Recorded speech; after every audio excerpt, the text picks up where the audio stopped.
On agit quand c'est vraiment, je sais pas, c'est une extrême nécessité. Hein. Je sais pas, vous avez vu un mec dans la rue, il a poignardé 3 personnes, ça y est, ça vient à lui. Il va trancher. Une saisie, c'est à peu près gérable, à peu près. Hein. Ça dépend de beaucoup de choses. Un coup de poing, ça devient compliqué. Si on ne le voit pas venir, ça part. Sur vous ou sur lui. Un bâton, compliqué. Tu prends un mauvais coup de bâton là où il ne faut pas, tu peux y rester. Ça c'est une saloperie, ça. C'est ce qui me fait le plus peur en self-défense. Même plus que les armes à feu. Ça veut pas dire que les armes à feu, c'est pas dangereux. Ce que je vous dis, c'est ça me plaît pas. C'est pas forcément Rambo qui vous en veut. Hein. C'est par rapport à la taille du couteau. Ça peut être une toute petite lame qu'on ne voit pas et bam, ça tranche. Ça, c'est une saloperie parce que ça va de partout. Et ça se voit pas. Ça se voit pas. Donc ça, c'est vraiment une saloperie. Bon. Donc, il ne faut pas rêver. Si quelqu'un menace direct à la gorge. Voilà, et vous êtes là. Le premier conseil que je vous donne, n'intervenez pas. Maintenant, ouais, mais si, déjà tu ne sauras pas quelles sont ses intentions. Premièrement, si c'est une menace, il attend quelque chose. Tu donnes. Tu donnes ta bagnole, tu donnes tes fringues, tu donnes ton caleçon, tu donnes ce que tu as à donner, tant que ça te permet de survivre. Maintenant, si tu es avec ton gamin ou ta gamine qui va emmener la gamine, tu donnes pas. Ça, c'est la petite et méchante, je le dis souvent. Ça. Donc, voilà. Là, c'est une situation extrêmement risquée.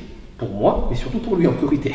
D'accord? Donc tous les trucs comme ça, c'est même pas la peine, on oublie, c'est mort.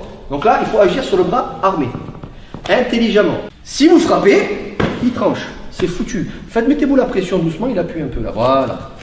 Donc, ce qu'il ne faut pas faire, c'est déjà analyser. C'est analyser. On agit quand c'est vraiment, je sais pas, c'est une extrême nécessité. Hein.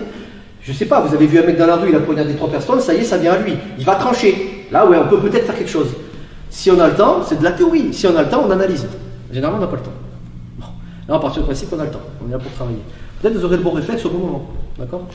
Sachez que vous avez la vie de la personne entre vos mains. Là. En priorité, c'est lui qui l'a. Hein. Mais voilà, vous voulez agir, ne vous loupez pas.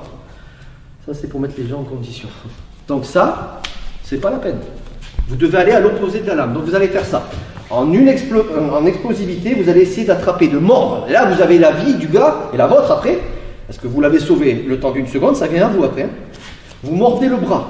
Vous éloignez la lame et vous la voyez. Frappe en haut, frappe en bas, frappe en haut, frappe en bas. Non-stop.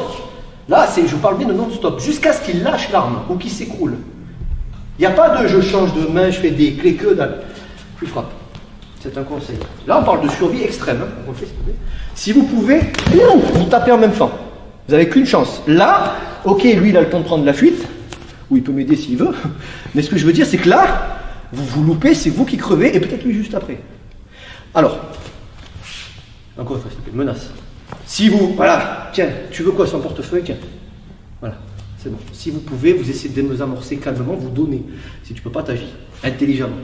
Lâchez-le, allez, c'est bon, une gorgette. Donc, on va essayer, donc, tronc commun pour tout le monde. Attrapez, mordez, appuyez, fort. Si jamais la situation vous échappe, il transpire, il pleut ou je ne sais quoi, vous attrapez le vêtement, mais vous lâchez pas ce qui traîne. Et si vous lâchez, vous rattrapez quelque chose. Oui. Un peu de douceur. Vous attrapez. Et là, soit on fait ça, ce qui paraît facile au dojo, mais dehors c'est pas évident. Le truc le plus réflexif, qui est dégueulasse, certes je vous l'accorde, mais qui est une technique de survie extrême, tu rentres, tu le mords, il lâche, et là tu le fracasses. Bam, bam, bam.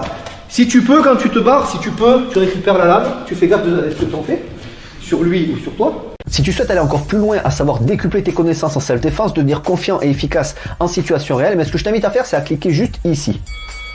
Formation offerte, ou encore sur le lien qui est en description juste sous la vidéo. Voilà, j'espère que la vidéo d'aujourd'hui t'a plu et que t'a aidé à progresser un petit peu plus. Quant à moi, je te retrouve de l'autre côté pour commencer ta formation vidéo offerte. À tout de suite.